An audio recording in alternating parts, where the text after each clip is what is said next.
Хорошая здоровая энергетика – одно из условий нормального функционирования государства. О состоянии в энергетической системе республики и о том, как можно решить наиболее острые проблемы в этой отрасли, побеседуем с Асланом Басария, экс-руководителем госкомпании «Черноморэнерго». Сегодня в нашей студии. Здравствуйте, Аслан. Добрый день. Итак, поговорим об объемах выработки электроэнергии Ингургэс. Это сейчас как бы на слуху. Это зимой из-за недостатка уровня воды в Ингургэс была угроза выхода из строя одного из агрегатов электростанции. Уже предупредили, что в следующем году, если будет такая же ситуация, то Ингургэс будет приостановлена, и с такими рисками не будут подключать станцию к генерации, скажем так, да. Что вы думаете, а мы все больше нуждаемся в генерации. Что вы думаете вот об этой ситуации, о такой перспективе? Ну, во-первых, спасибо, что пригласили. Очень приятно здесь у вас находиться. Вы здесь периодически приглашаете различных экспертов. И, в принципе, эту тематику достаточно подробно вы, насколько знаю, обсудили. И, как говорится, все сходятся во мнении, что проблема дефицита электроэнергии – это, в принципе, вопрос не сегодняшнего дня. Но, тем не менее, сегодняшнее потребление, которое есть сегодня, да, динамика этого потребления в разрезе роста ежегодного, бьет рекорды. Последние 3 года, бесспорно, бьет рекорды. То есть увеличение потребления с 2020 года порядка 50% всего потребления Республики Абхазия. Что касается уровня воды в Джварском водохранилище, да, то первые такие системные проблемы, они были еще в 2012 году. В 2012 году были веерные отключения, и это было связано с поддержанием уровня воды в Джварском водохранилище. То есть порядка 10 дней было веерное отключение. И, естественно, впоследствии, да, в силу того, что у нас потребление увеличивалось, а не уменьшалось, эти процессы, они носили, скажем так, полусистемный характер. То есть из года в год, некоторые годы были адекватные, некоторые годы были в дефицитах. Но такого дефицита, который сегодня, да, мы можем наблюдать, такого, конечно же, не было. То есть те ограничения, которые были введены, их недостаточно для того, чтобы уровень воды и работы Ингургэс соответствовал нашим потребностям? Вы знаете, это как у обычного человека. У него потребности могут быть купить яхту, да, купить самолет, а при этом у него возможность есть, предположим, приобрести только маленький автомобиль. То же самое. У нас, потребности могут быть какие угодно, и нам может не хватить любого количества электроэнергии. Соответственно, возникает вопрос о выверенных решениях в энергосистеме. То есть, насколько политика в энергосистеме, она верна и правильна. То есть, мы знаем, уже оскомину набила, тематика, майнинга. Мы про это даже уже и касаться этого не будем, потому что это были очень тяжелые решения. И так на ветхую энергосистему, нагрузить такое количество электроэнергии, что и привело к таким дефицитам. Хотя дефициты были и ранее. Но параллельно с этим все-таки процессы, которые нацелены на изменение ситуации в энергосистеме, в любые годы проводились большие масштабные работы. В первую очередь, конечно, речь идет о передающих сетях, о подстанциях, о высоковольтных линиях. И сегодня, когда звучит, тема о том, что нужно устанавливать приборы учета и так далее, я, например, с этим, конечно же, согласен. Потому что при установке прибора учета и контроля сети это, может быть, даст сэкономить в разы больше электроэнергии, чем мы можем произвести электроэнергии, восстановив даже те ГЭСы, которые у нас есть на территории Республики Абхазия. То есть там важнее не сама оплата, сколько экономия. То есть здесь вопрос баланса, да, оплаты за электроэнергию и контроля. То есть когда происходит контроль, то потребление падает минимум на 30%. Соответственно, представьте, если Абхазия последний год потребила порядка 3 миллиардов киловатт-часов, 30% это приблизительно миллиард киловатт-часов. Соответственно, если мы будем контролировать сеть, конечно же, потребление упадет. Но это не значит, что нам не нужно развивать и другие направления. Но вопрос возникает чуть-чуть в другом. Правительство, конечно же, озвучивает об таком формате, как инфраструктурный кредит на приобретение приборов учета, на их реализацию и так далее. Да, кстати, был у меня этот вопрос. Насколько вы считаете это выход из положения? Изобретать велосипед в энергосистеме не нужно. Я часто слышу в Абхазии, приглашают различных экспертов и задают вопрос, что делать в энергосистеме. как будто бы ждут от этих экспертов чего-то нового, изобретения каких-то вещей. Энергосистема в любой стране, адекватная энергетика работает по одинаковым законам. Соответственно, приборы учета обязательно нужны и важны для экономии электроэнергии, для того, чтобы, значит, собираемость повышалась. Но вопрос заключается в другом. С одной стороны, правительство пытается взять инфраструктурный кредит, которым будет, расплачиваться, скажем так, правительство или компания государственная. С другой стороны, пожалуйста, принята в 2021 году, 15 декабря, программа социально-экономического развития Республики Абхазия. В этой программе черным по белому говорится о, изменении законодательства и привода инвестора в энергетику Республики Абхазия. То есть мы пытаемся привести в порядок энергетику и потом кому-то ее отдать? Вопрос открытый. Вопрос открытый. Смотрите, Черноморэнерго заявила о том, что оно способно, имеет программу, и имеет возможность разработать ее с тем, чтобы привести энергоотрасль в соответствие, с нашими нуждами. Но и план этот есть. Почему тогда нет каких-то, помощи, например, поддержки в этом намерении? Да. Про план, наверное, я лучше всех и подробнее всех могу рассказать. Этот план появился в 2017 году. В тот момент я был руководителем. То есть его сейчас предлагают? Системы, да. Это разработанная схема и программа перспективного развития Республики Абхазия, электроэнергетики до 2026 года. Это очень объемный документ, порядка 12 томов, очень больших. Работа проведена очень серьезно научно-исследовательским институтом. И там речь идет о, технических и технологических решениях, плюс инвестициях, которые нужны в передающих сетях, то есть в высокой стороне, в высоковольтных сетях. И существует программа, это 1 том по, развитию низковольтных сетей, распределительных сетей. То есть это уже и установка приборов учета, и приведение в порядок, распределительные сети, трансформаторные подстанции и так далее. То же самое, то есть весь этот спектр вопросов там поднят. Соответственно, если сплюсовать эти инвестиции, получаются те пресловутые 20 миллиардов, на которые ссылается периодически глава государства о том, что мы знаем, сколько нужно вложить в энергосистему.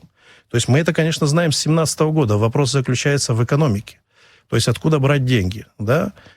Сегодня с поднятым тарифом, и я хочу нашим слушателям сказать, что тариф поднят не до 1 рубля 30 копеек, как обычно приходится платить нашим абонентам, а до 2 рублей 70 копеек в 2026 году.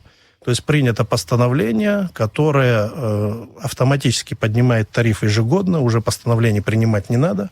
То есть в следующем году это уже будет 1,80 рубль, в последующий год, по-моему, 2,20 и уже 2,70 в 2026 году. Так вот, при такой тарифной политике получается, что при потреблении условно 3 миллиарда киловатт-часов, не будем конкретно вдаваться, какое количество потерь и так далее, выручка Черноморэнерго, может быть сопоставима бюджету Республики Абхазия. Соответственно, возникает вопрос, при такой уже экономике можно спокойно выходить на модель собственной энергосистемы, не привлекая никаких инвестиций. Это 26-й год, а нам-то надо жить здесь и сейчас.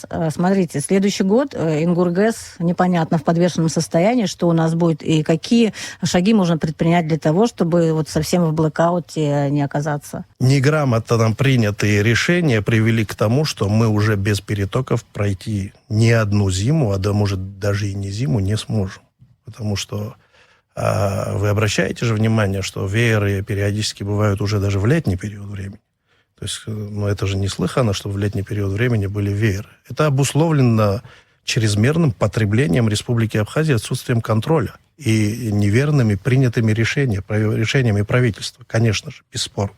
Все-таки вы эксперт. Мне бы хотелось знать, что вы в этой ситуации могли бы предложить, если был бы у вас такой карт-бланш, например? Сегодня, бесспорно, нужно взять за основу реализацию, структурных, системных, программных документов, которые уже разработаны, их скорректировать по сегодняшний день. То есть существует такое понятие, как корректировка стоимости и так далее. И начать ее реализовывать. Начать для того, чтобы начать, нужно определиться с источниками финансирования. Да? Источники финансирования могут быть как государственные, так и собственно говоря, привлеченный. Вот если мы говорим о подходе кредиты, да, как бы брать на себя и так далее, то это один подход, я еще раз говорю. Если мы говорим о том, что мы продаем свою энергосистему или отдаем кому-то, это совсем другой вопрос, и этот вопрос касается безопасности государства и его суверенитета в том числе. Но даже если сегодня мы начнем реализовывать эти задачи, в ближайшие 2-3 года мы будем сталкиваться с проблемой, когда мы без перетоков из Российской Федерации или еще откуда-то не сможем справиться с этими проблемами. То есть настолько ситуация запущена. А еще откуда может быть? Но бывает, что мы запитываемся с территории Грузии в том числе. Когда мы готовились к программе, мы здесь как беседовали, да, внутри в своем коллективе. И, кстати, было такое предложение, такой вопрос, можно ли построить электростанцию на средства жителей, допустим, в Кудаутском районе, в Гагарском районе. Мы же даем, был пример о том, что мы сдаем на свадьбы по 5 тысяч, по 10 тысяч. Если вот таким же образом как-то собрать средства и все-таки сделать какие-то вот такие объекты, это предложение вообще насколько жизнеспособно, по-вашему? Знаете как, это же вопрос источника финансирования. То есть источник финансирования может быть совершенно разный. Вопрос заключается в том, насколько ты правильно двигаешься со стороны государства. То есть, если наше население могло бы собрать, в принципе, они не могли бы, наверное, платить за электроэнергию. Это одна сторона медали. Вторая сторона медали. Сегодня по существующим тарифам, вот просто обратите внимание, обычное домовладение в зимний период времени, как минимум будет платить 3-4 тысячи рублей, там, где стоят приборы учета, где они не могут не заплатить, скажем так, до 10-12 тысяч рублей. То есть это мне вот уже по нынешним тарифам, которые сейчас. Да, то есть мне многие даже знакомые звонят, задаются вопросом, почему они платят так много. Хотя суммарно собираемость упала до 30%. Общая собираемость упала до 30%. Это, конечно же, связано в том числе с поднятым тарифом. Так вот, я хочу, чтобы наши жители понимали, что когда будут установлены приборы учета везде, и если тариф дойдет до 2 рублей 70 копеек, то речь будет идти о том, что они будут платить, как минимум 5, 7, 10 тысяч рублей в зимний период в месяц. То есть насколько... Вот здесь я слышал, что были у вас разговоры в студии о том, что иногда популистски звучит, что наше население не в состоянии платить такие деньги. Так вот, я искренне считаю, что тариф для физических лиц 2 рубля 70 копеек, он завышен. То есть такой тариф не нужен для того, чтобы мы имели возможность содержать энергосистему Республики Абхазия. Поэтому, если у нас будут собирать даже 1 рубль 30 копеек для физических лиц, это уже колоссальные суммы, если будет 100% собираемость. А если будет 100% собираемость, никому не нужно будет отдавать никакие там перепадные ГЭС или еще что-то. Кстати, да, мы слышали, что есть такая информация, в соцсетях появилась, что один из учредителей Сухумгэс хочет взять в аренду. Вот как вы к этому относитесь? Аренда — это плохо, хорошо? 25 лет звучала такая цифра. Вы чуточку, наверное, неверно сказали. В соцсетях появилось, что этот объект хочет забрать Резу Платонович Зонтария. А потом, слушая вашего гостя здесь, я услышал, что он никакого отношения, в принципе, к этому объекту не имеет. Это его, наверное, партнер по Сухумгэсу. Наверное, так. Соответственно, вот здесь и возникает вопрос. То есть о чем мы говорим? То есть это, по сути, стратегический объект. Мы им владеем вместе с грузинами. Могут ли какие-то проблемы возникнуть потом с головным сооружением со стороны грузинской стороны? Я не знаю. Я сегодня уже не принимаю никакого участия, конечно, в переговорном процессе. Это первый вопрос. А какие могут быть? Какие могут быть? Это часть этого комплекса. То есть это всего лишь элемент общего комплекса Ингургэс. Угу. Соответственно, если у вас с другим партнером есть бизнес, и вы заходите на часть этого бизнеса с каким-то новым партнером, могут же возникнуть какие-то вопросы. Теперь вопрос номер 2. Если речь идет о восстановлении, и там нет проблем, да, вот по первому вопросу, то при таких тарифах, в принципе, через какой-то период времени сама энергосистема имеет возможность восстановить эти объекты. Теперь третий вопрос. Вот я хочу сослаться на официальный документ, программу социально-экономического развития Республики Абхазия, вот о котором мы говорили выше. Статус этой программы президентский. То есть она все уровни прошла, Кабинет министров ее утвердил, президент ее, естественно, подписал. Она даже утверждена, по-моему, в Российской Федерации. Так вот, в этой программе, есть такой раздел о получении кредитов, я упрощаю, о получении кредитов абхазским бизнесом в размере 11 миллиардов рублей. И мало того, там речь идет о бизнесе, мало того, в этой программе уже расписаны компании, которые это получат. Вот вы, например, слышали о том, что проводились какие-то конкурсы, что Нет. объявления какие-то есть? То есть, по сути, о чем я хочу сказать? Было 3 претендента, говорили об этом, если... Нет, вы путаете, это другие Да. программы. Здесь речь идет о такой системе софинансирования инвестпроектов, это называется. Соответственно, там все компании уже расписаны. Я очень удивился, когда увидел эту программу. Мало того, программа, когда писалась и реализовывалась, никто об этом не слышал в Республике Абхазия. И какие-то компании? Так вот, там компаний очень много, на 11 миллиардов рублей. Это в открытом доступе находится эта программа на сайте правительства. Пожалуйста, можете ознакомиться. Так вот, самое интересное, если мы для бизнеса можем взять кредиты на 11 миллиардов рублей, в чем проблема взять кредиты на восстановление государственной гидроэлектростанции? Ну, предположим.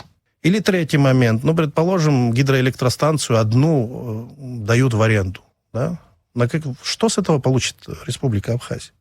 Вот даже если часть электроэнергии мы будем получать в Республику Абхазия, возникает вопрос, в какое время мы будем получать. Потому что летом мы не нуждаемся. Летом потребление Абхазии доходило до 10, 12, 15% от общей выработки Ингургеса. У нас проблемы зимой. Насколько зимой готов любой инвестор нам предоставлять фактически всю электроэнергию, которую он будет вырабатывать? Это первый вопрос. Второй вопрос. Ну, давайте представим, что 30% электроэнергии, предположим, инвестор будет отдавать для Республики Абхазия. Первая перепадная ГЭС, то есть не первая, а вот любая перепадная ГЭС из тех невосстановленных, это вторая, третья, четвертая, они вырабатывают приблизительно по 120-130 миллионов киловатт-часов в год. Ну, 30% это будет в районе там, 36-38 миллионов киловатт-часов. Это 3 суток потребления Республики Абхазия в зимний период. То есть насколько это целесообразно и кому это выгоднее? Конечно, это выгоднее, бесспорно, инвестору. То есть готовый почти объект, гидросооружения все построены, а все инвестиции в основном в гидросооружениях. Но если мы хотим цивилизованно кому-то отдавать, давайте мы реально оценим у независимых компаний, таких как, я не знаю, там, PricewaterhouseCoopers или Ernst & Young, есть такие мировые компании, реальную стоимость этих объектов.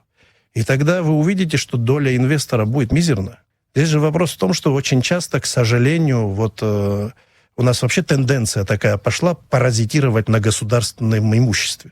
То есть кто-то берет государственное имущество, его эксплуатирует и богатеет, скажем так. Да? Так же получается. Вот то же самое происходит. Вот как с МВО. Ну, предположим, в МВО отдают, я как пример просто, в МВО отдают объект целый, или ПВО, я могу путаться, за 3 миллиона 500 тысяч рублей.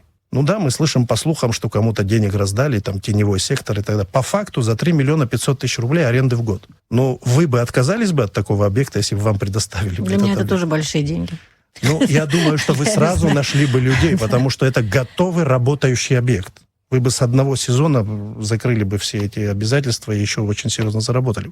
То есть возникает вопрос отношения к государственной собственности. Я не хотела бы говорить о политике, хотела бы говорить о каких-то конкретных шагах, чисто прагматических, да? Может быть, можно как-то их разработать, или все настолько завязано на политике, что будет трудно шагать? Вы знаете, я очень часто слышу в полемике, в различных аудиториях, что не нужно политизировать какие-то вопросы. При всем уважении, это все как раз политические вопросы. Вопрос апартаментов – это политический вопрос. Вопрос отношения к государственной собственности – это политический вопрос. Кстати, да, у нас же нет электроэнергии. Если будет такой масштабный проект, да, как он планируется, и будет действительно много объектов недвижимости, там апартаментов или апарт-отелей, там немножко вроде как есть разница, тоже не будем сейчас вдаваться. Вот учитывается ли, что вот разработчиками, скажем так, вот таких проектов и законопроектов вот этот момент, что с энергетикой это будет плохо? Вы знаете, когда кто-то говорит о том, что те же апартаменты дадут импульс для развития энергосистемы, эти люди лукавят. Это дополнительная нагрузка на энергосистему.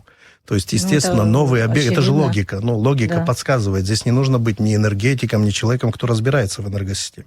Я тоже не энергетик. Может быть, будет действительно такая отдача от этих проектов, что... какая отдача, если объекты будут без света стоять? Республика. Без электроэнергии будут эти объекты. И тут вопрос заключается не только в том, что там отдача будет, а отдача финансовая может быть не только с легализацией апартаментов. Отдача может быть, если мы легализуем продажу наркотиков, кстати. Отдача будет серьезная. Если мы займемся, я не знаю, там, контрабандой оружия, то есть здесь же вопрос заключается совсем в других вопросах. Если мы говорим там про апартаменты, в первую очередь это демографический вопрос, а это уже вопрос политический. То же самое, когда мы говорим, что мы энергосистему, предположим, хотим там разместить и отдать в частные руки, это же политический вопрос. То есть это вопрос энергетического суверенитета, как выразился наш глава правительства в свое время на одной из встреч. Он сказал, что если мы отдаем, мы должны поступиться энергетическим суверенитетом. А энергетический суверенитет – это часть экономического суверенитета. А экономический суверенитет – это часть суверенитета государства. Поэтому возникает вопрос, как это не политизировать? Все эти вопросы, связанные, кстати, с любой ветвью власти, они как раз и заняты тем, что они занимаются политикой и реализацией политики, которую как бы, по Конституции, исходит от главы государства. То есть все вопросы связаны с политикой и с политическим подходом в реализации этих задач. Понятно. Что может сделать наша энергетика, наши энергетики, вернее, для того, чтобы оставаться на плаву хотя бы до каких-то более-менее взвешенных политических решений? Любому энергетику я не позавидую. Вы представляете, за 3 года поменять 5 руководителей в энергосистеме? Это же катастрофа. Это не министерская должность, это даже не премьерская должность. Дело в том, что в таких организациях специализированных чревато менять так часто руководителей. Я очень переживаю за энергосистему. Я считаю, что тот же штат находится в постоянном стрессе, что системно работать невозможно, когда руководители меняются настолько часто. И тем более экспериментировать в такой организации категорически не стоит. Надеюсь, что новый руководитель там надолго. Надеюсь, что он уже поработает, успокоит коллектив. И тоже не совсем понимаю, почему руководители делают его, и достаточно долго, чуть ли не годами, они там как исполняющие обязанности находятся. Здесь вопрос заключается в другом. Кстати, любой руководитель должен иметь какую-то уверенность для того, чтобы принимать какие-то решения внутри структуры. Тоже, на мой взгляд, не совсем верный подход. Так вот, что я могу порекомендовать? Выживать. Надеюсь, что правительство будет добиваться большего финансирования в адрес энергетиков, чтобы они имели возможность снижать энергопотребление за счет установки приборов учета и проведения тех или иных работ. Но мне кажется, что прозрачность должна быть. То есть наше население тоже должно понимать, что эти деньги уходят не куда-то там, утекают там в карманы. Вы знаете, как часто тоже политики действующие, кстати, говорили о том, что... Аслан Георгиевич Бжания, кстати, говорил, до того, как он стал президентом, он говорил о том, что потребление Абхазии в районе 1 900 000 000 киловатт-часов, а полезный отпуск в районе 1 500 000 000. Где 400 миллионов киловатт? Он задавал такой вопрос, ссылаясь на статистику. Это действительно так. По сути, это потери, если так упростить. Потери и... Не контролировали мы сеть. Вы сегодня это хорошо понимаете. То есть счетчиков не ставил и так далее. Так вот, я сегодня с удовольствием хотел бы вернуть вопрос. Где 1,5 миллиарда киловатт-часов, которые, по сути, не учтены, никто за них не заплатил? Где эти деньги? Соответственно, здесь нужно подходить очень взвешенно. Нужно населению либо сказать, что мы не отдаем энергосистему и делаем все для того, чтобы ее спасти. В этом случае можно и брать кредиты, в этом случае можно реализовывать эти задачи. Либо честно сказать, мы подписали документ, программу социально-экономического развития, там, кстати, много чего интересного, я только про энергетику сегодня говорю, и сказать, мы вообще-то будем отдавать это тоже. Тогда это будет честно, тогда мы зададим другие вопросы, как население, как граждане или как эксперты. И что нам, жителям республики, делать? Уже у нас с сентября обещают ограничения по свету. Обещали, говорили, что уже график будет введен уже в сентябре. Мы не хотим быть заложником каких-то там ситуаций. Я сторонник чего? Я сторонник того, чтобы те, кто сегодня отвечают за энергосистему, конечно, отвечали за эти вопросы. И когда они отвечают, не говорили о том, что было раньше, а говорили о том, что будет завтра. Соответственно, завтра будет следующее. Они должны умудриться договариваться с Российской Федерацией о перетоках и параллельно с этим, спасая нашу энергосистему, максимально ее финансировать из различных источников, которые они могут создать. Спасибо вам большое за беседу. Я напомню, что у нас был экс-руководитель госкомпании «Черноморэнерго» Аслан Басария. Говорили мы о состоянии энергетической системы в Абхазии. Спасибо большое. Спасибо вам. Такие были обстоятельства. Мы рассказали о них подробно.